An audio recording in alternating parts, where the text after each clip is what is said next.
Hello guys, my name is Sahas and I help real estate experts just like yourself to humanize your brand. And today I have a very good question asked by one of the real estate investors, and she DM'd me and she asked me, I'm wondering, did you decide on your niche prior to starting the weekly lives, or was it something that you started off with and enjoyed it and then started having more narrow focus for it? It's a great question and I'm really excited to talk about more about niche today. Before I answer this question, let us understand what is niche.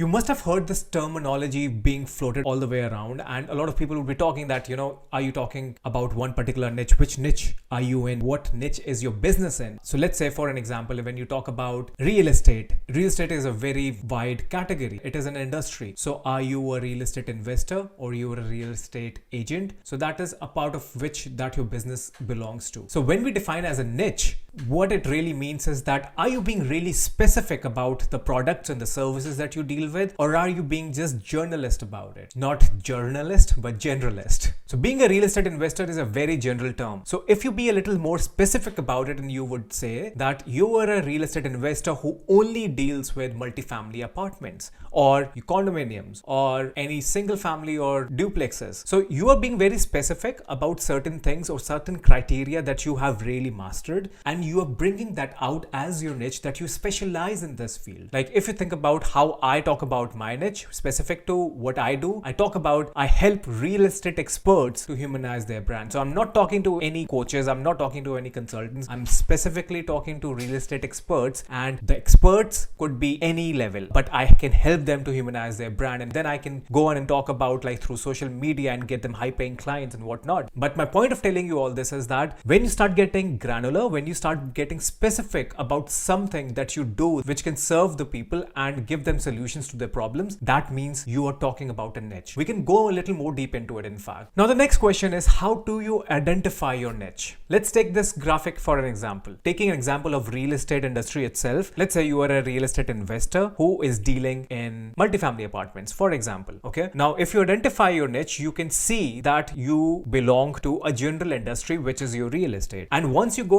one step ahead of that, which is like going narrower into the category, which category you're talking about? You are in the industry of real estate, but you are a real estate investor. You're not a real estate broker, you're not an agent, you're not a mortgage broker. The real estate might have wide variety of other category of businesses or services as well, right? Now when you say that you're a real estate investor, that is, you're getting a little narrower into that category. When you start getting more specific, you could say that you are a real estate investor who deals only in multifamily apartments. Now that's great. Now you have gone 3 steps ahead when you are specifying your niche. Now you're being very specific about the things that you really deal with. Actually, the thing with the niche is that when you are getting very granular, you are also getting very granular with your own positioning. How do you position into the psychology of the customers with whom that you want to relate with? Now if you really want to get ultra specific about what is your niche, you could go ultra specific and say that you are a real estate investor who deals with multifamily apartment buildings between 9 to 20 units, or you could say that you are a real estate investor who deals with multifamily apartment buildings in certain areas, or it could be even changed with anything that you could just be very specific about, like in terms of value, in terms of doors or units, or in terms of location, so that you are becoming ultra specific into the minds of consumers who can actually understand, are you really speaking to them or not? So that is how you can get ultra niche into your own category. So now going back to the question which was asked to me,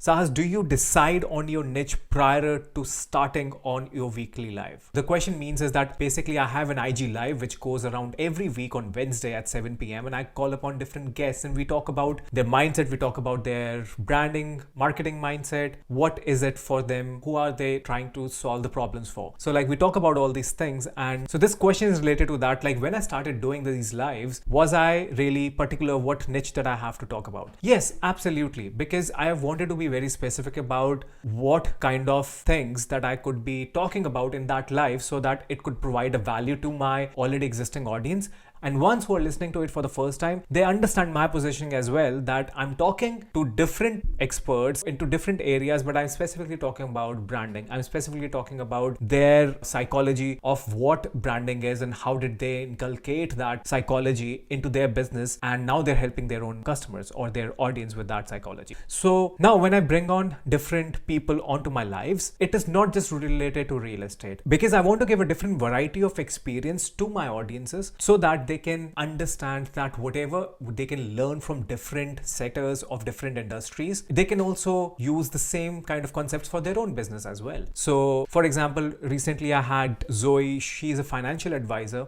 and it is not just related to real estate, but she is a financial expert based out of the US. By the way, go and follow her. She's an amazing woman. She has lost more than 200 pounds, and she's also coming up with her own album. She's a great singer as well. So do check out her page on Instagram and Facebook. Okay, coming back. So now she didn't belong to the real estate in background, but she is a financial expert, and she has also established her personal brand. So I was curious to bring her on the channel just so that people can also learn. So my audience can also learn like how people have the psychology around when they're building their personal brand or their brand, and what it takes to build one. And if anything from those people that they can learn and start implementing into their own personal brand. So my lives, when I do the lives, they're not just specific to real estate, but yes, they're specific to branding aspect of my positioning, and whatever that we can use out of those positioning and whatever we discuss in those interviews, those lives, that can be used for your own positioning into your own industry as well. Even if it is real estate, even if it is e-commerce or whatever. So to be honest, that I'm not going very specific or very niche into my lives about it, because like I said, I wanted to give a variety and I wanted to give more experience to my audience so they can learn from different people from different industry. But you can get very specific about your industry as well. When I'm talking about lives, it's a whole different concept. But when you're talking about your business, when you're talking about your services, I recommend you become very specific, because at the end of the day, what you really need to talk about is and consider is how can you bring value to the smallest viable audience, not to billions of people, not to even 10,000 people, but start with 10 people in your audience. Yes, I said 10 people, not even 100. Start with 10 people in your audience. Think about it. If you have, let's say, 500 followers, and if you're not talking to even or having the conversation with even 10% of the people who are following you, or they're not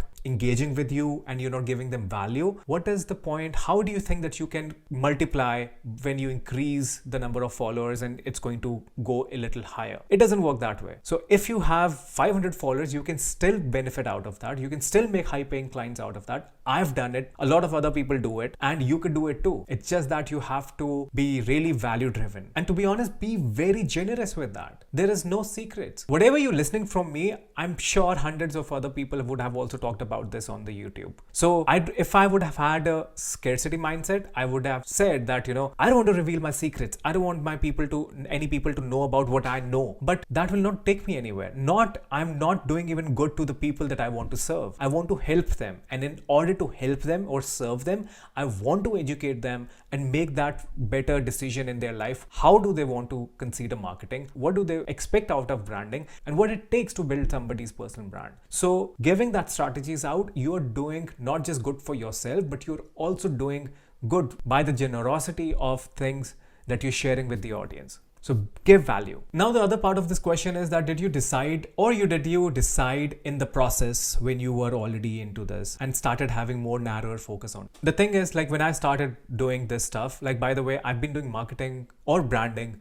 To be specific, when we talk about branding and content marketing and all that stuff, I've been doing way too before even when I came to Canada. But when I started my business here in Canada, I wasn't ultra specific about this is what I'm going to do. I was talking to a general industry, but I was being very specific about certain kind of services that I could provide in digital marketing. I wasn't talking about branding. I wasn't talking about content marketing. I wasn't even talking about, different ways of creating your social media content. I was specifically talking about lead generation. I was specifically talking about certain aspects of it. The reason why, because you have to be very specific. If I would have said, I am a digital marketer and I can help anyone from any industry, then I'm just keeping all the doors open and I'm not talking to anyone who actually needs it. So you have to be very specific, or not at least very specific, but at least be some specific about when you're starting out. So like I said, I started talking to real estate industry and I said that I can help you out with lead generation. And when I started doing that, slowly and gradually, I got my foot into the door. I got clients, I started building that. And eventually, when I realized that now is the time that I have to pivot from lead generation to being branding, which is where my passion lies, and whereas I believe that storytelling and content writing and all that stuff really empowers and brings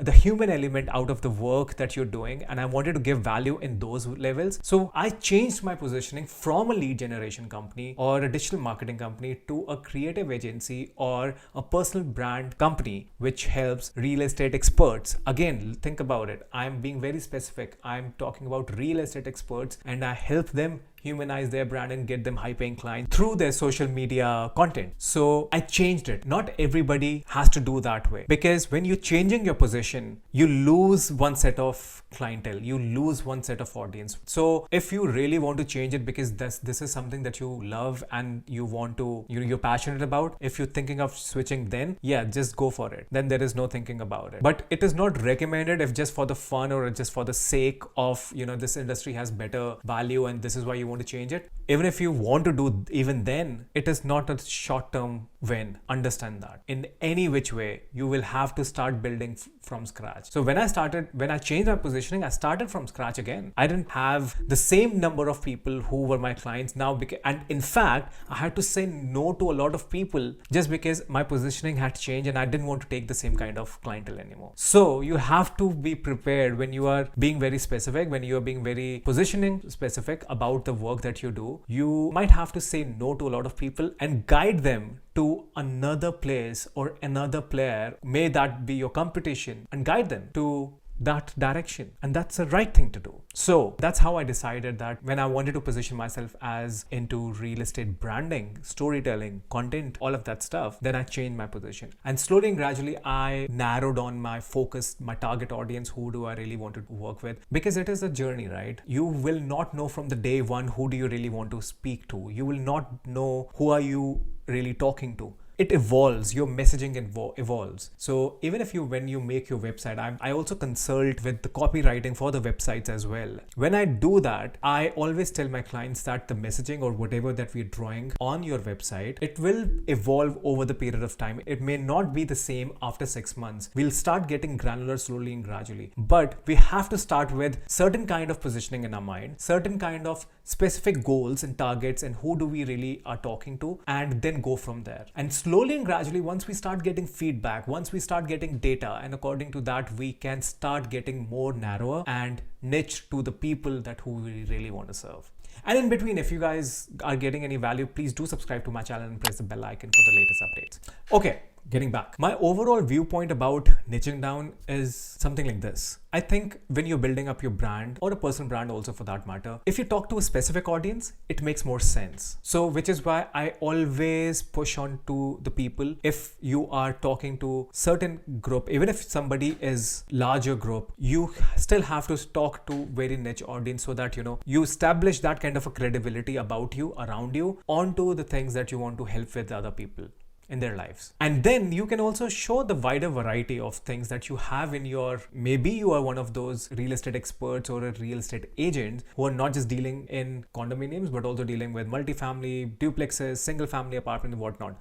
But now when you think about it, while you do all of these things, so you can get specific about which specific build gets you better revenue and that you are really passionate about, and which you want to favor over the other one. So this helps you to decide that, okay, out of all the 3-4 categories, I believe that I can help people better with the condominiums. Great, talk about condominium. Then you can be a little more specific about which location. Are you talking about Toronto? You're talking about London? You're talking about St. Catharines? Whichever area that is. So be specific about that. I am a real estate expert, or I am a real estate agent who help people buy their first rental property or first condominium in Toronto region or GTA region. You see, when I said first, now that is being even more ultra specific about it. That you're not just talking to any kind of investor, you're just talking to especially first time home buyers. So that's how you get specific into the niche. I hope you guys got some value out of the niche specific topic today. I love when people ask me such questions, and I urge you to ask me more questions that you are struggling with so that I can help you in whichever way possible. I want to give you value. I want you to make educated decision into branding, into marketing, and what whatever your problems are, I want to help you solve that. So feel free to ask me any questions. You can DM me, you can connect with me on Facebook, Instagram, Twitter, or LinkedIn, and you can also comment on the YouTube video that you're watching right now and ask away. You can also visit my website, which is www.sahaschopra.com, and you can also fill out a form if you want to connect with me and you want to have any of your questions asked. Stay tuned for the next video in the series. Till then,